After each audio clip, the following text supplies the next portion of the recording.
Welcome to Light Over Heat with Professor David Yamani. Today I have an excerpt from Module 3 of my free webinar, 10 Essential Observations on Guns in America. I talk about the concealed carry revolution. If you want to register for the webinar, registration is still open. You can find a link in the show notes here. If you have some comments on the webinar, whether just this excerpt or if you've been attending the webinars, please feel free to use the comments here.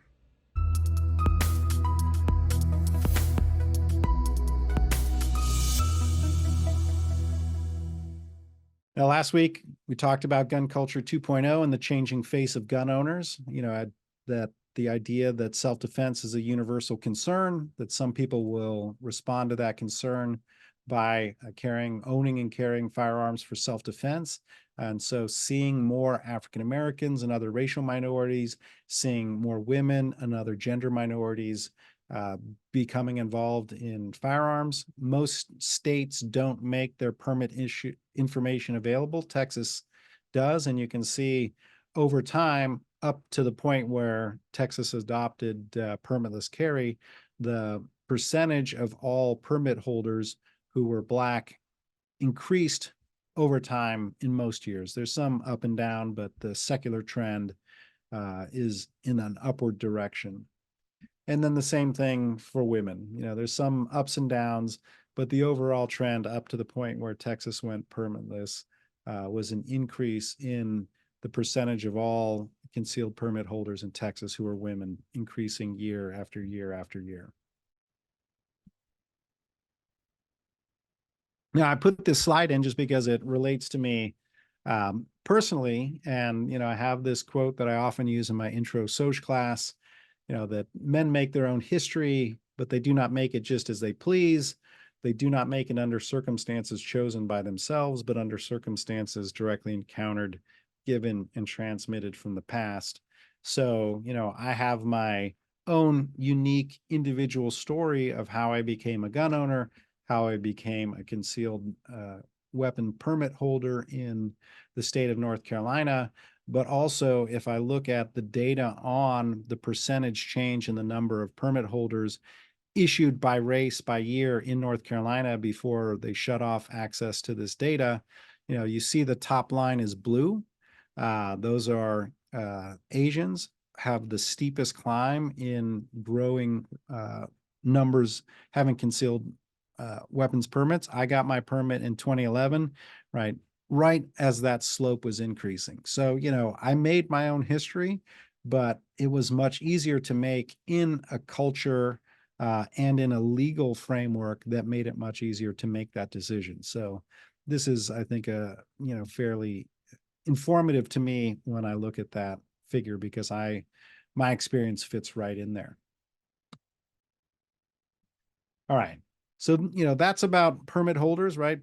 Having a permit doesn't mean you carry your gun. Not having a permit doesn't mean you don't carry a gun, right? So I'm reminded of the legendary gun trainer Tom Givens when he was a police officer in Tennessee in the 1970s.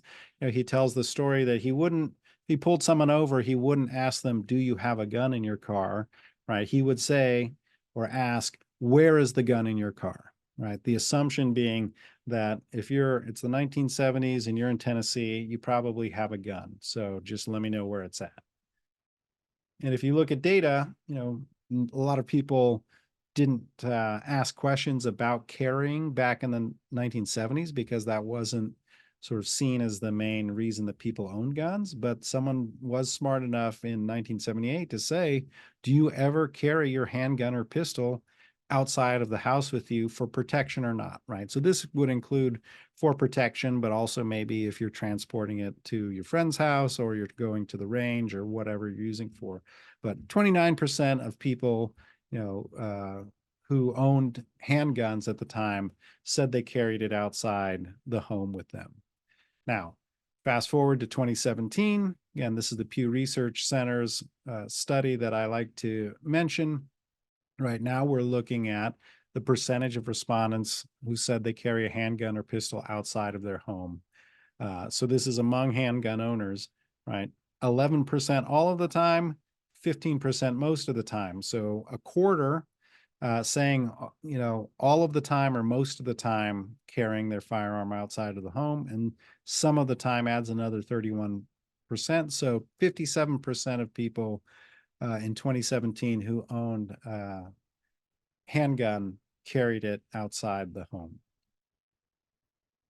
And this is a little bit more current data, a survey of gun owners conducted in 2019, right? What percent have carried a loaded handgun in the past 30 days, broken down by different kind of states, but across all jurisdictions, 30% of gun owners said in 2019 that they had carried a loaded handgun in the past 30 days. And looking at the trend, these authors asked the same question in 2015. So in 2015, it amounted to about 3 million people. And in 2019, about 6 million people, right? So not as many people who have permits or are permitted in a permitless carry state to carry, but a lot of people are carrying handguns outside the home. So it raises the question of why. And, I think on the one hand, this might seem to be a fairly basic question, why carry for defense? But sociologists in particular have asked this question and tried to answer this question. Sort of most notably, in my view, Jennifer Carlson, who published one of the first books on concealed carry called Citizen Protectors, The Everyday Politics of Guns in an Age of Decline.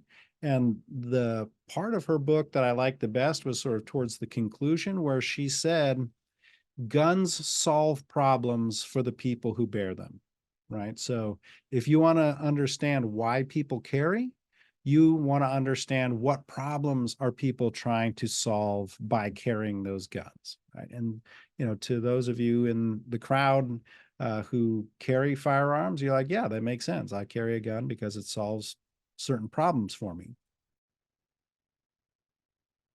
Now, the problem is when we're talking about what problems are solved in terms of sociologists, they tend to see the problems being solved as ideological ones. So this here is a summary of Carlson's answer to her own question as to why, what problems are being solved. She says that gun carry allows men to engage in everyday political acts that reassert their masculinity and help them to reclaim a sense of dignity as upstanding citizens. Again, this is where the age of decline in her subtitle becomes very relevant, right? So her citizen protectors are really masculine protectors, right? They're reasserting their masculinity and their sense of dignity that comes out of being protectors, right? If you can't protect your family by earning a good income, and in those ways, you can then be a protector by carrying a firearm. And this is really based in the way that Carlson and most other sociologists define gun culture itself, right? So this is an example. Mark Joslin, I love his work. So this, in giving his definition here, I don't mean to cast aspersion on him. It's just a limited definition. But he says gun culture focuses attention on the distinctive meanings that some people attach to guns.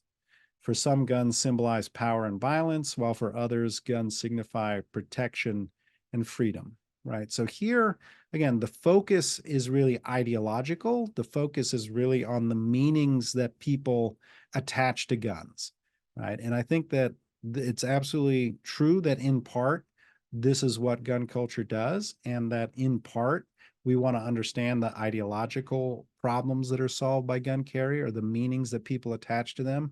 But I think that it closes off another way of looking at guns and gun culture and gun carry, which is more sort of my approach to defining gun culture, which is building on the kind of original medieval Latin basis to cultivare, right? To tend to or cultivate. So when I approach gun culture, I try to understand how gun culture helps people understand the world by defining certain problems and prospects, and that it helps people to take care of things in the world by providing tools for action in relation to those problems and prospects, right? So culture, and this is not me saying this, this is another sociologist, but he says culture in this sense amounts to ways of taking care of things, right? So really much more of a practical focus, right? What problems are solved by carrying guns? I think of them more in terms of practical problems. Risk management, right? How do I reduce physical insecurity, right? This idea that it's better to have a gun and not need it than to need a gun and not have it, right? Pascal's wager applied to guns. And I deal with this extensively in chapter 6 of my book, Gun Curious, where I try to highlight the fact that it's not just about, protecting our sexual identity or our gender identity or our racial identity, but it's really about solving problems. And again, to me, this is more encompassing, right? In the same way, we want to understand why is it that more women are turning to firearms for self-defense, and racial minorities and gender and sexual minorities, people who are marginalized. Like if you only understand gun ownership in terms of the ideologies of hegemonic masculinity and racism and white supremacy, how do you explain these diverse people becoming gun owners, other than to say there's some sort of kind of cultural dupes to the NRA, which is selling white Christian nationalism to everybody. And there are people who argue that. I just think it's wrong. So different starting point, different definition leads to kind of different focus and different conclusions. So when I look at why people carry, I'm much more looking at what gun culture does to allow people to take care of the things that they want to take care of. So, for example, in looking at the issue of how do you carry firearms, right? This is something that most sociologists, because they think of gun carry as primarily being ideological, they don't really even get into practical questions of how to carry a firearm, because at the same time that gun carrying solves certain practical problems for people, it also creates new practical problems that the gun carrier has to solve, right? And if we look at CCW, right, carry concealed weapon, right, the gun carrier has to solve the problem of how do I even carry a firearm in public, right? How do I keep that firearm concealed, but also accessible, right? And what sort of firearm do I carry? So every one of those is not necessarily an assertion of carrying a concealed weapon. It's also raising problems that people are trying to address and which gun culture tries to address, both in terms of hardware solutions and also software solutions.